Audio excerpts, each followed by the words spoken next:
Okay, Penny, we're live on LinkedIn. Thank you so much for doing this with me. This is my 5th LinkedIn Live. Thank you if you're joining us live or if you are watching the recording.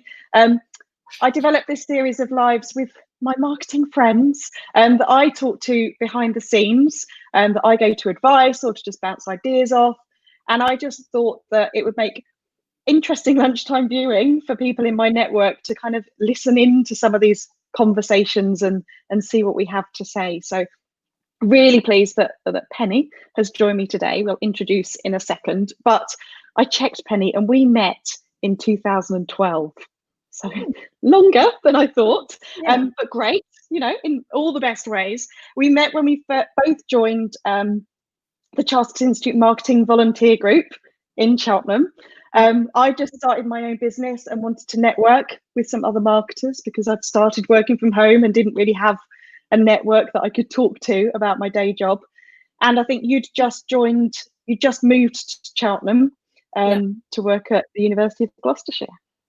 I had, yeah. And I always remember the first time we met when we joined the committee.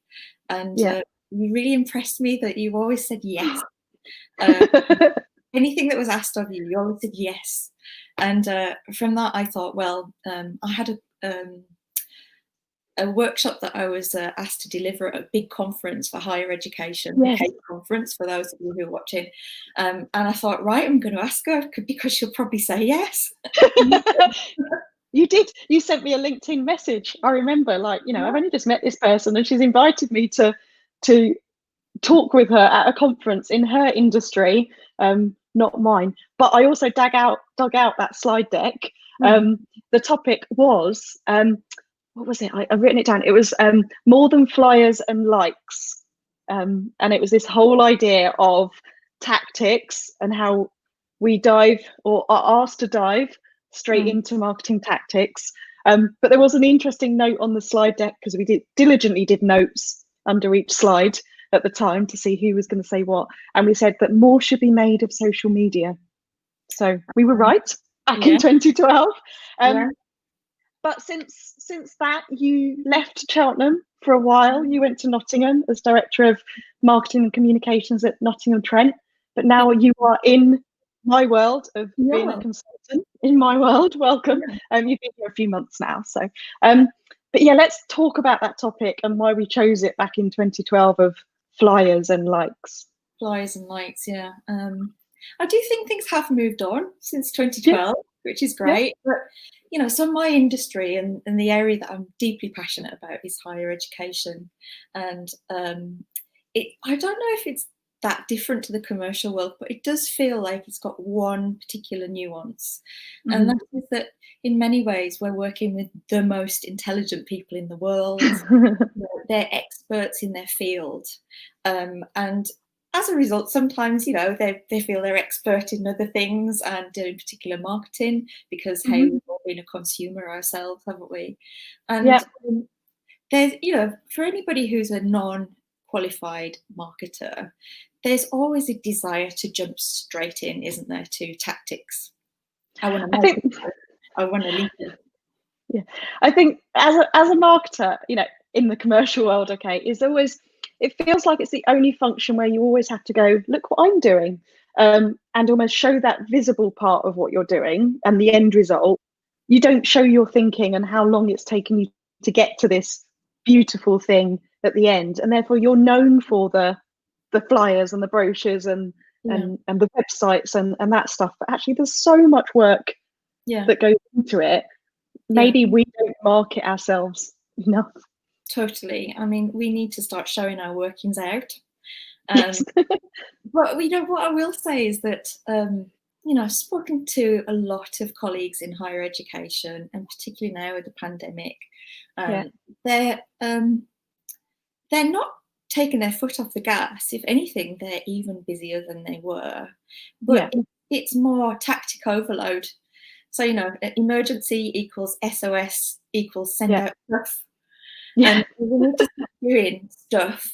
We need to start planning, and we need to do our workings out, have a strategy, because you know, in the future, we're all going to need to demonstrate value for money. There might be cuts. Everybody goes for the marketing budget, don't they? Yes.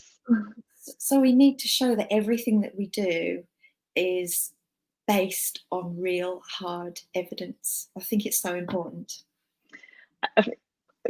Of course, I agree with that. And I think the challenge is when you are meeting with colleagues, whether in an academic world or another world, and someone starts talking about what they need and what support they need, you can't help but kind of going, okay, so you want some flyers, when do you need them for, and what do you want the phone number to be? And you react to that because that's your, you know, as a marketer, you also want to dive in and do the creative stuff, even though you know that you need to stop and think and plan. So it is actually quite hard to kind of go, stop, don't sit and, you know, start thinking about what the output is. How can we actually make ourselves think and ask the right questions to understand why they really need this thing as well. It's about, you know, when I advise colleagues, I say, you know, when you're speaking to your stakeholders, go with an objectives first mentality. All you need to do, all you need to leave that room with is what their objectives are and have agreed them. And I think we had a bit of a pleasure of working together, actually, didn't we? We did, yeah. It took 8 years to work together, but yes, we did. You came and supported me and my team at Nottingham Trent University to facilitate some workshops, didn't you, with academics and marketers? Yeah, and it was a great project, and it was really interesting to do because I hadn't really kind of thought about the fact that marketing planning needed to have so much facilitation and consultation to get the information that we needed for the plan, because you know, university's been around for a long time, we know our stuff, we know what we need to do, but actually your insight to say, hang on a second, we need to take a step back, and that we need to get someone from outside involved in this as well, because I think that's the value. You sometimes go, but you can do this for yourself, but actually being an outsider facilitating is sometimes easier because you can remain neutral around what you need to do. And I remember, and you know, have learned from watching actually that you just wouldn't entertain any talk about ethics. You know, you were really firm with everybody. And I thought it was a winning recipe, quite frankly. Thank Is there you. anything you want to say about that? So, well, I guess maybe we'd talked about the fact of I knew the purpose of these workshops probably better than anyone, and what we were trying to achieve. So it was my role in 3 hours to drive the conversation, to get the information we needed for the marketing plans. And it was interesting to watch how there was lots of different people in different roles in these workshops, but how people wanted to dive straight into talking about the homepage of the website or the flyers that they needed for an event. And I think because, you know, that was my task to keep it on track and get the output. So yeah, it was, you know, I had it in my head that I need to say stop at any point, but also it was also, as a marketer, I could stand there and be thinking, well, I know what the answer and the output should be, but that's not my role today. My role is to gather the information that we need and to understand what really sits behind those comments and why you're saying that about needing to put something on the homepage or needing a flyer for an event, because the chances are they don't, but they didn't know why they'd got to the answer that they thought. You know, defining the solution without even knowing what the problem was. So being tough was quite fun. Yeah. Luan shouting, tactics, no. I learned from that, I was thinking about our chat that we were going to have, and I was wondering whether I should share a little sector secret with you. And I'm not going to name any names, but I can say I've been guilty of this. So I've actually sat in executive teams, or, you know, also known as the board in the commercial enterprise, and have inadvertently found myself embroiled in a discussion as to whether, you know, we should get a bus advert, or, you know, somebody's train on the way home is past Exeter and we really must put poster up at Exeter station. You know, and roundabouts outside the office because you see it every day on your way to work. Absolutely. And, sometimes there is no, you can push back so much, Yeah. but you know that you've got to keep certain people on side. So I have just a very small proportion of my budget, which I would call the vanity budget.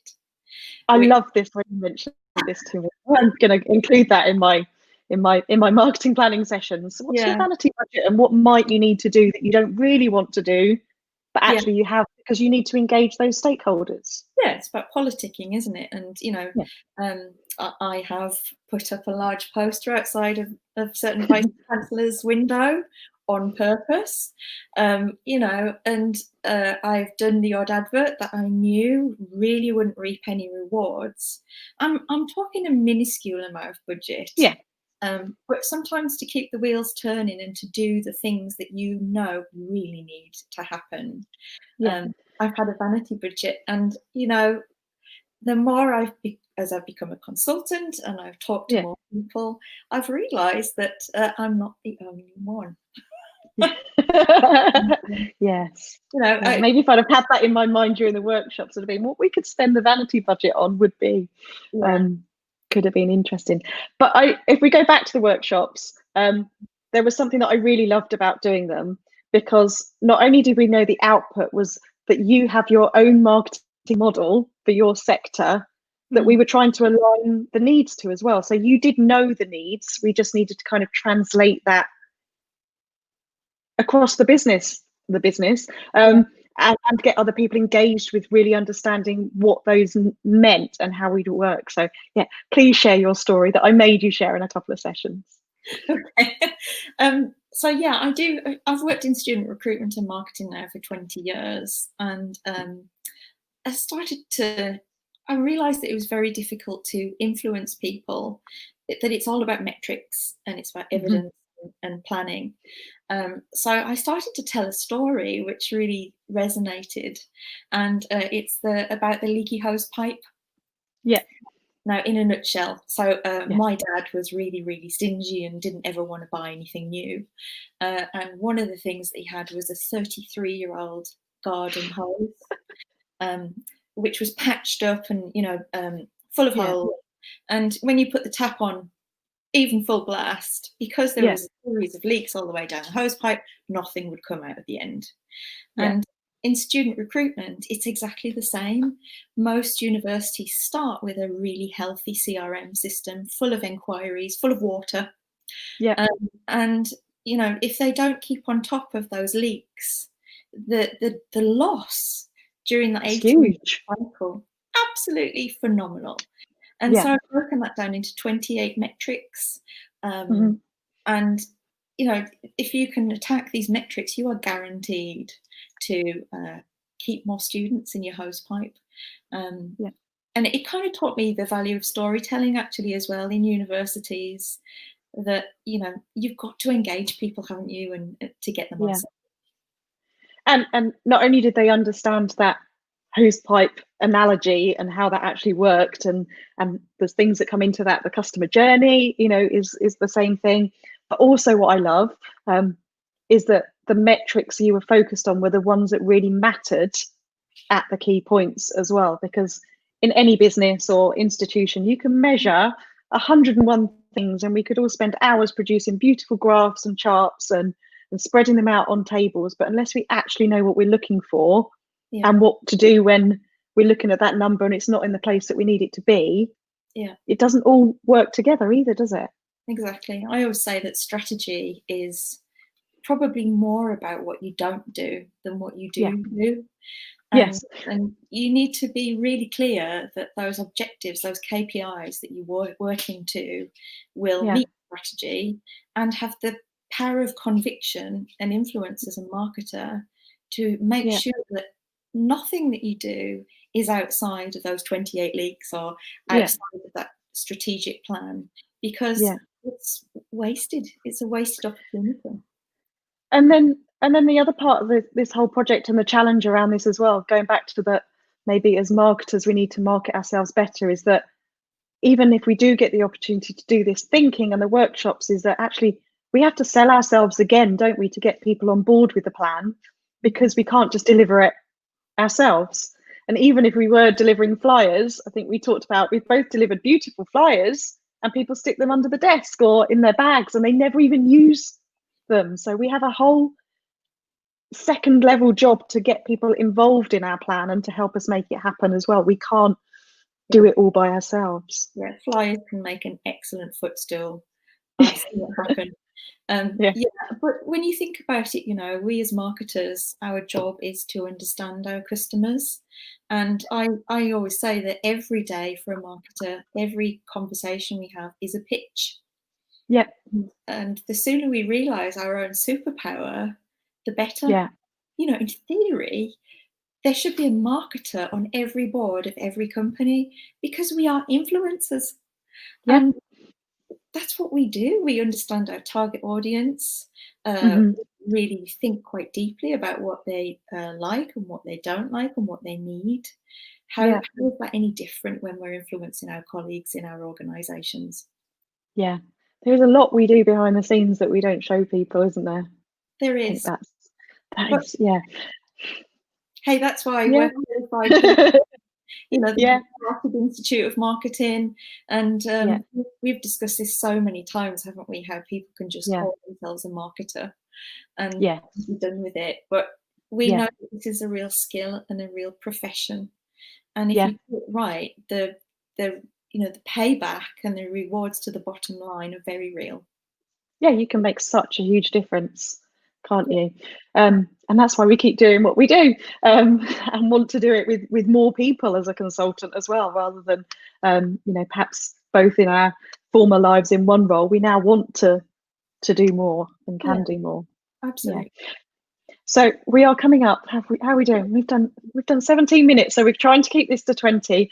We can't, the reason that I started these lives was because we were in lockdown.